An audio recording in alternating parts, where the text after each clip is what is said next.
संविधान द्वारा सिखाया गया एक रिवाज, जनता के लिए बेबाक आवाज।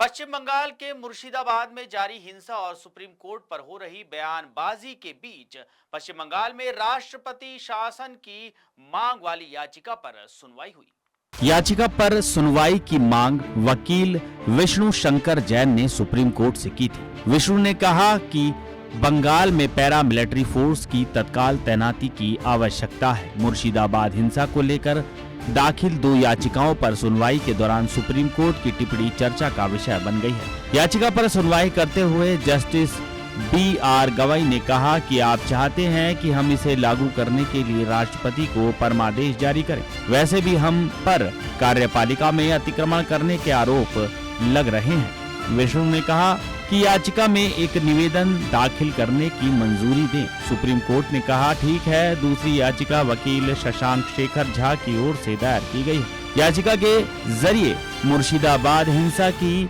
जांच के लिए सुप्रीम कोर्ट की निगरानी में SIT के गठन की मांग की गई है। इस मामले पर सुप्रीम कोर्ट में सुनवाई चल रही है। वक्फ एक्ट के खिलाफ पिछले दिनों पश्चिम बंगाल के मुर्शिदाबाद में जमकर विरोध प्रदर्शन किया गया था। इस दौरान वहां पर हिंसा भड़क उठी, जिसमें 3 लोगों की मौत हो गई। बीजेपी सांसद निशिकांत दुबे ने बीते दिन कहा था कि देश में जितने भी गृह युद्ध हो रहे हैं उसके लिए सुप्रीम कोर्ट और CJI संजीव खन्ना जिम्मेदार हैं। इस मामले पर विपक्ष बीजेपी पर हमलावर है, तो वहीं पार्टी ने अपने सांसद के इस बयान से कन्नी काट ली है। ऐसे में ये बयान सुप्रीम कोर्ट में सुनवाई के दौरान भी चर्चा में रहा है। कोर्ट ने कहा कि हम पर आरोप लग रहे हैं और आप चाहते हैं कि हम देश के राष्ट्रपति को आदेश जारी करें।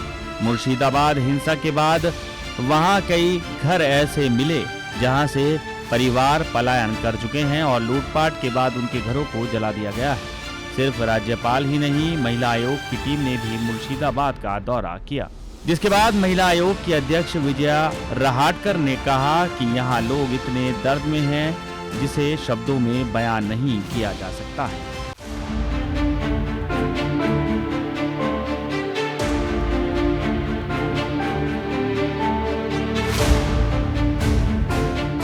कांग्रेस सांसद और लोकसभा में विपक्ष के नेता राहुल गांधी इस समय अमेरिका के दौरे पर हैं।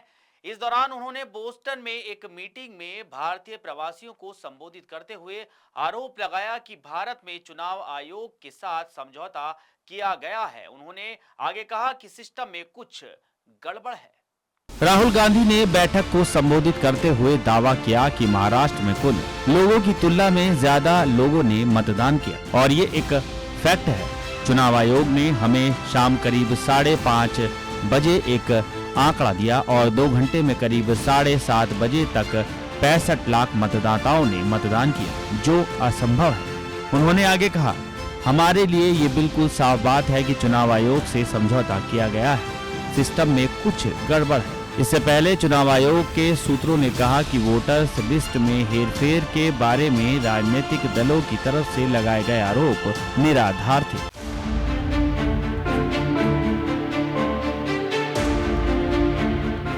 आम आदमी पार्टी ने मेयर के चुनाव को लेकर बड़ा ऐलान किया है। पार्टी ने कहा कि इस बार वो मेयर का चुनाव नहीं लड़ेंगे। दिल्ली की पूर्व CM आतिशी ने कहा, बीजेपी जहां जहां चुनाव हारती है वहां साम दाम दंड भेद अपनाकर सरकारें बनाती है। दूसरी पार्टियों को तोड़कर बीजेपी सरकार बनाती है। MCD चुनाव को गुजरात चुनाव के साथ कराया गया, लेकिन उनकी कोई कोशिश सफल नहीं हुई। पिछले 2.5 साल से आम आदमी पार्टी के पार्षदों को बीजेपी तोड़कर लेकर गई। हम किसी भी विधायक या पार्षद को खरीदने बेचने में यकीन नहीं करते। उन्होंने कहा कि कूड़े के पहाड़ हो, रोड के ऊपर ट्रैफिक हो, रोज रोज हत्याएं हो, दिल्ली का प्रदूषण हो, जल भराव की समस्या हो, दिल्ली में झाड़ू लगाना हो, अब सब कुछ भारतीय जनता पार्टी देखे और दिल्ली के लोगों को कुछ करके दिखाए। आम आदमी पार्टी के मेयर चुनाव में हिस्सा न लेने के फैसले के बाद अब बीजेपी की तरफ से आपके इस कदम पर निशाने साधे जा रहे हैं। बीजेपी के दिल्ली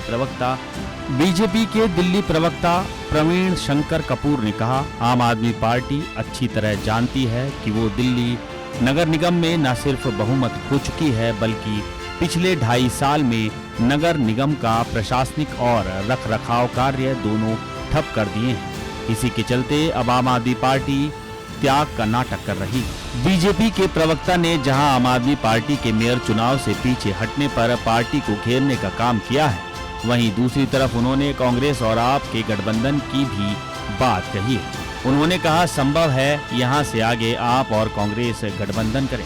हालांकि इससे पहले दिल्ली विधानसभा चुनाव में कांग्रेस और आम आदमी पार्टी ने गठबंधन नहीं किया था और अकेले ही मैदान में उतरे थे। दरअसल दिल्ली में सोमवार यानी 21 अप्रैल को एमसीडी मेयर और डिप्टी मेयर चुनाव के नामांकन का आखिरी दिन है। इसी दिन आम आदमी पार्टी ने चुनाव से पीछे हटने का ऐलान कर दिया है। दिल्ली में मेयर चुनाव 25 अप्रैल को होना है। ऐसे में नामांकन के आखिरी दिन आम आदमी पार्टी और बीजेपी की तरफ से मेयर और डिप्टी मेयर के लिए अपने उम्मीदवारों की घोषणा की जानी थी, लेकिन अब आपने ऐलान कर दिया है कि वो मैदान में नहीं उतरेगी। पिछले 3 सालों से दिल्ली नगर निगम में आम आदमी पार्टी की सरकार रही है। पहले साल आम आदमी पार्टी ने अपने मेयर शैली ओबराय और डिप्टी मेयर अली मोहम्मद इकबाल को चुना था। इसके बाद दूसरे साल भी यही लोग मेयर और डिप्टी मेयर के पद पर काबिज रहे। तीसरे साल में रिजर्व सीट होने की वजह से इस सीट पर मुकेश कुमार खींची मौजूदा वक्त में मेयर है।